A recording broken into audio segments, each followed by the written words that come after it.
Welcome, Mr. Steve Stein. We're here at the Baseball Hall of Fame. Rolling dice, man. We're rolling dice.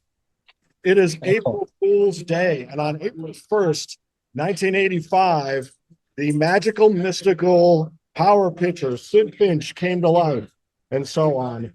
April 1st, 2023, we're bringing Steve Finch to life with one of the secret weapons in the APBA community, Mr. Steve Stein. Thank you, sir. Well, I'm glad to be here. Sidd Finch, of course, was created by the legendary author George Plimpton. The article that appeared in Sports Illustrated turned into a novel. Now, if you don't play tabletop sports, you know there are a lot of companies, for those of you out here who haven't tried them yet, APBA Stratomatic play with 2 A's. They create player cards that are statistically accurate representations. In APBA, you roll dice, you look at the card, and that result number refers you to some charts. So we thought, what would a Sidd Finch card, 168-mile-an-hour fastball, no hits the Cardinals in his debut at Shea Stadium, what that card looked like? Now, I was thinking, in APBA we know you can boost numbers up a bit. If you change a 7 to an 8 to a 7, a 5 to a 4. In football, if you change a 17 to a 15, you can move higher up the results chart, and you can get a better result, more yardage, more bases. So my only thought was, how would you maybe take one of the most legendary performances in APBA baseball history, Major League history? That'd be a killer pitcher card, a hitless guy, someone, just a powerful player. But I don't play the baseball game. And Mr. Steve Stein, great with this CompuDuck software. So for personal use only, folks for years have created one-off cards like this. Create a card for yourself, your family, your little league team, some rare one plate appearance person. I mean, the company's card a lot of players, and APBA, for instance, has printed blank cards for football and baseball, so you can create your own for just using in-house. But Steve Stein really knows the numbers here. So, Steve, take it away. How did you create? What was your model, and what are these numbers? Walk us through.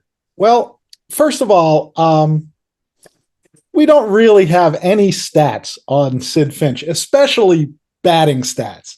I got no idea how some cricket player from England would deal with Major League pitching, but we wanted to really make an awesome card. I took Shohei Ohtani from last year.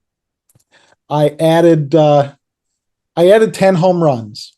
I added lots of strikeouts.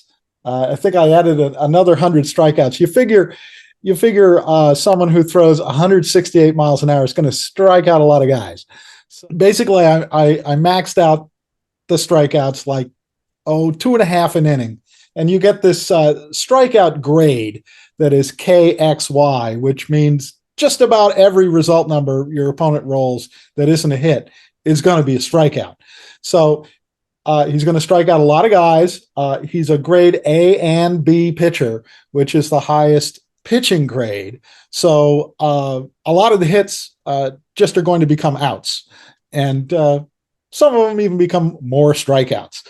So the important thing about this card in APBA is the pitching grade. Grade A and B pitcher, KXYZ.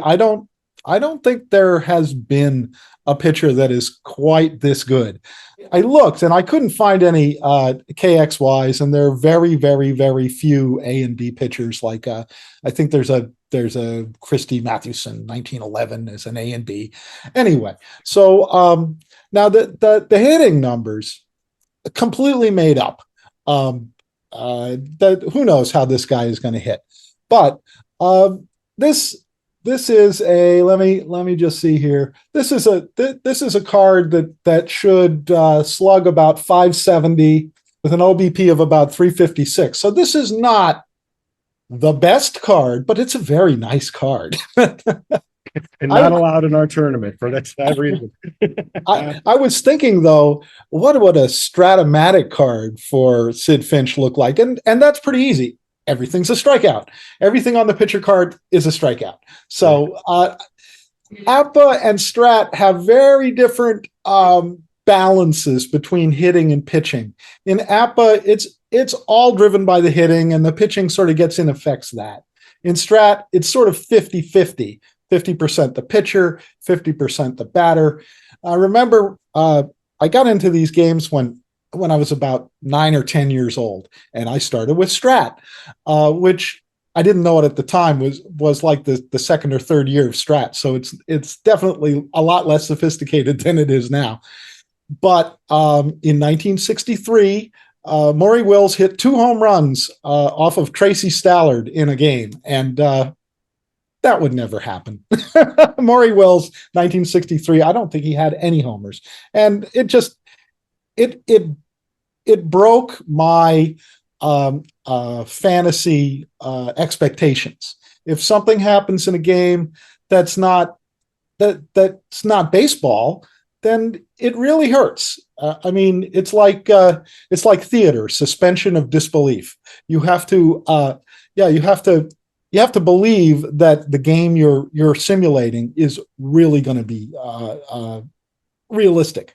And so I switched from Strat to APBA and really haven't looked back since. So that was 50 years ago. No, 60 years ago. Sorry. My gray is showing. Anyway, so that's pretty much it. I did have to go back and reread the article, and it's really quite a masterpiece. I really was not on top of it at the time in '85. I was sort of away from baseball a little bit. I know the 1981 season really off that that Cincinnati would have the best record, but still not make the postseason. But this article is pretty cool. I love it. I hope that it's printed out somewhere in Cooperstown so people can see it. Yeah, well, I'll put the link in the description here for sure. And, maybe we'll give this card a test run here. Thanks for being here with us in the Learning Center. We got about 11 Hall of Famers here. Sure, I think you're a Hall of Famer. Thank you so much. Well, I really enjoyed it, and enjoy your time there, and send along some box scores, please. Thank you, Steve. Take care. Good to see you. All right, take care. Bye-bye. Bye.